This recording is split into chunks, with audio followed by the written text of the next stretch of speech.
Hi சொந்தங்களே, எல்லாரும் எப்படி இருக்கீங்க? நல்லா இருக்கீங்களா? எல்லாருமே நல்லா இருப்பீங்கன்னு நினைக்கிறேன். சொந்தங்களே, இன்றைக்கி நம்ம சேனலில் பார்க்க போகிற வீடியோ பதிவு என்னன்னா, நம்ம பாமன் முத்தண்ணன் ஒரு குடும்பத்துக்கு தகுந்த வரான ஒரு மீடியமான தடியன் மீனை வெட்டி பீஸ் போடுறது தாங்க இன்றைக்கி வீடியோ பதிவில் நம்ம பார்க்க போகிறோம். எப்பவும் சொல்கிற மாதிரி தான், நம்ம பாமன் முத்தண்ணன் ஒரு பக்கம் மீனை வெட்டட்டும், நான் ஒரு மீனவனா அந்த மீன்களை பற்றினா ஒரு தகவல் பகிர்ந்துக்கிறோம்.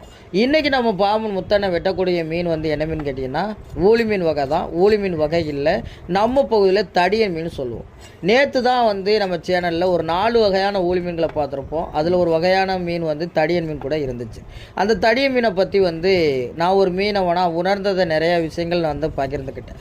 ஆனால் ஒவ்வொரு வீடியோ பதிவிலும் நம்ம ஒரு மீனை பகிர்ந்துக்கிற போது வந்து அந்த பகிர்ந்துக்கிற விஷயங்கள் எல்லாருக்கும் போய் சேருமான்னு கேட்டிங்கன்னா கண்டிப்பாக சேராது. அதனால ஒவ்வொரு வீடியோ பதிவும் நம்ம அப்லோடு பண்ணும்போது ஒரு மீனவனா நம்ம அந்த மீனை பற்றி தெரிஞ்சுக்கிட்ட ஒரு விஷயங்களை பகிர்ந்துக்கிறதுல எந்த ஒரு குறையும் கிடையாது. அதனால நம்ம பாம்பு முத்தனை மீனை வெட்டட்டும், நான் ஒரு மீனவனா இந்த தடியன் மீனை பற்றி ஒரு சில தகவல்களை வந்து பகிர்ந்துக்கிற ஆசைப்படுறேன்.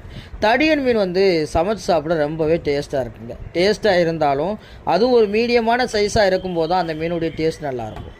நான் எப்பவும் சொல்கிற மாதிரி தான், ஒரு சில மீன்கள் வந்து சின்னதாக சாப்பிடும்போது வந்து டேஸ்ட்டாக இருக்கும், பெருசானா டேஸ்ட் இருக்காது. ஒரு சில மீன்கள் வந்து பெருசானா தான் டேஸ்ட்டாக இருக்கும், சின்னதானா டேஸ்ட்டாக இருக்கும். அப்படிப்பட்ட ஒரு மீன் தான் இந்த தடிய மீன். தடிய மீனை பொறுத்தவரை பெருசானால் தான் அந்த மீனுடைய டேஸ்ட் நல்லாயிருக்கும். இன்றைக்கி பாவன் முத்தனை வெட்டுறாங்கல்ல மீன், இந்த மீன் சைஸில் இருந்தால் கூட நம்ம சாப்பிட்றதுக்கு ஓரளவுக்கு நல்லா இருக்குங்க. எல்லாருமே வாங்கி சாப்பிட்ற அளவுக்கு மீனுடைய விலையுமே இருக்கும். ஒரு சில மீன்கள்லாம் வந்து பெருசாக அந்த மீனுடைய விலை குறைபடும், சின்னதாக இருக்கும்போது அந்த மீனுடைய விலை அதிகமாக இருக்கும். ஒரு சில மீன்கள் வந்து பெருசாக வந்து விலை அதிகமாக இருக்கும், சிறுசாக அதோடைய விலை குறைவாக இருக்கும். அதே மாதிரி தான் இந்த தடியன் மீனுடைய விலையுமே. இது மீடியம் சைஸாக இருக்கும்போது ஒரு விலை போகும், பெரிய சைஸ் ஆகும்போது ஒரு விலை போகும். ஆனால் எல்லாருமே வாங்கி சாப்பிடக்கூடிய ஒரு விலையில் தான் இருக்கும். இந்த தடியன் மீன் வந்து நம்ம சமைச்சு சாப்பிட ஆசைப்பட்டால் நல்ல ஒரு பெரிய சைஸ் மீன்களை வாங்கி வெட்டி பீஸ் போட்டு நம்ம சமைச்சு சாப்பிட்டா அந்த மீனுடைய டேஸ்ட்டை நம்ம முழுமையாக உணரலாம். வீடியோ பார்க்குற சொந்தங்கள், நீங்கள் இந்த தடியன் மீன் வாங்கி சாப்பிட்ருக்கீங்களா? எப்படி சைஸ்கள் வாங்கி சாப்பிட்டீங்க?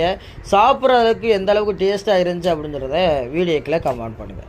நான் ஒரு மீனவனா உங்கள்கிட்ட பகிர்ந்துக்கிற தகவல்கள் உங்களுக்கு பிடிச்சிருந்தா நம்ம சேனலுக்கு ஒரு சப்போர்ட்டை கொடுங்க. வீடியோ பிடிச்சிருந்தா லைக் பண்ணுங்கள், மறக்காம நம்ம சேனலை சப்போர்ட் பண்ணி சப்ஸ்கிரைப் பண்ணுங்கள். உங்கள் நண்பர்களுக்கு வீடியோ ஷேர் பண்ணி உங்களுடைய ஃபுல் சப்போர்ட்டை நம்ம சேனலுக்கு கொடுங்க. வேறு ஒரு கடல் சார்ந்த தகவல்களாக இருந்தாலும் மீன்கள் சார்ந்த தகவல்களாக இருந்தாலும் நம்ம வீடியோக்கில் கமெண்ட் பண்ணுங்கள். நான் ஒரு மீனவனா கடல் மேலப்பட்ட சில அனுபவங்களையும் சில மீன்களை பற்றி தெரிஞ்சுக்கிற விஷயங்களையும் உங்களுக்கு வீடியோ மூலமாக பகிர்ந்துட்டேன். இந்த ஒரு வீடியோ பற்றி உங்கள் எல்லாருக்கும் பிடிச்சிருக்கு நம்பிக்கையோட அடுத்த வீடியோவில் உங்களை சந்திக்கிறேன். ராமேஸ்வரம் மீனவர், நன்றி. இதில் ஒரு முக்கியமான ஒரு விஷயங்க, நம்ம பாமன் முத்தண்ணனுமே அவங்க மீன் வெட்டக்கூடிய வீடியோ பதிவுகளை எடுத்து அவங்க சேனலில் அப்லோட் பண்ணியிருக்காங்க. நம்ம சேனலுக்கு எப்படி நீங்கள் உங்களுடைய சப்போர்ட்டை கொடுக்குறீங்களோ அதே மாதிரி நம்ம பாமன் முத்தண்ணனுக்கும் உங்களுடைய ஒரு சப்போர்ட்டை கொடுங்க. நம்ம பாமன் முத்தண்ணன் எப்படி மீனை வெட்டுறாங்க, அவங்க மீன் வெட்டக்கூடிய ஸ்டைல் உங்களுக்கு பிடிச்சிருக்கா அப்படின்னு சொல்கிறதையும் கமெண்ட் பண்ணுங்கள்.